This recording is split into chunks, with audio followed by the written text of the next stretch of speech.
Burkina Faso, après que la Direction générale des impôts, DGI, ait annoncé la mise en circulation de nouveaux timbres de 200, une vague d'indignation des Burkinabés suite à la commande en France du nouveau timbre fiscal.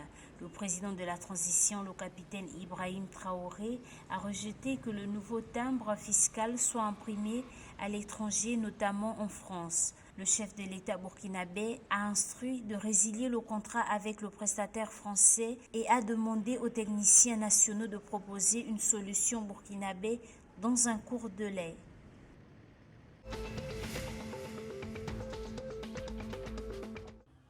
Au Ghana, la Banque centrale a décidé de maintenir son principal taux d'intérêt à 29,5% le lundi 22 mai 2023. L'objectif est de faire baisser l'inflation, dont le taux se situe à 41,2% en avril, en glissement annuel, après avoir atteint 54,1% en décembre dernier, une première depuis 20 ans. Notons que la décision intervient alors que le Ghana a obtenu l'approbation d'un programme de soutien trinal de 3 milliards de dollars par le conseil d'administration du Fonds monétaire international.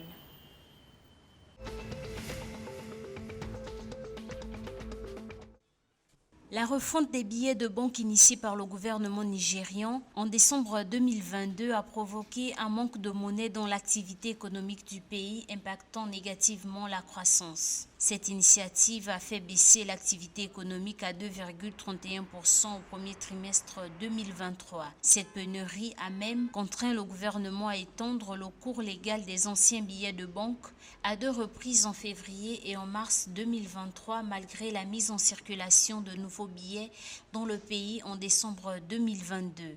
Les produits pétroliers bruts et gaz naturel avec 6,21% affichent une contribution en baisse au premier trimestre 2021 par rapport à la même période en 2022, 6,63%.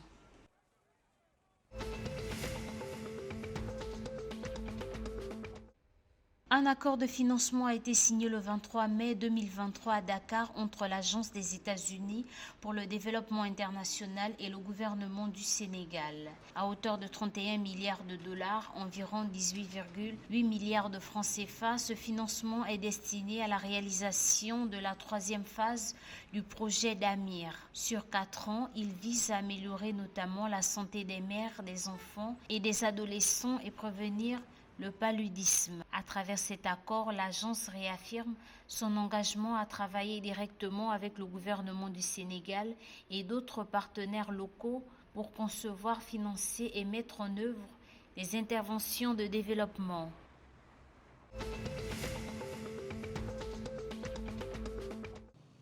Plusieurs opérations effectuées par les forces armées nigériennes ont abouti à l'arrestation de 82 suspects et à la neutralisation de 8 terroristes selon les sources sécuritaires. Des armes, des chargeurs, plusieurs véhicules, des motos, des téléphones cellulaires ainsi que des moyens de communication de longue portée ont été saisis ou détruits lors de ces opérations menées au cours de la semaine écoulée.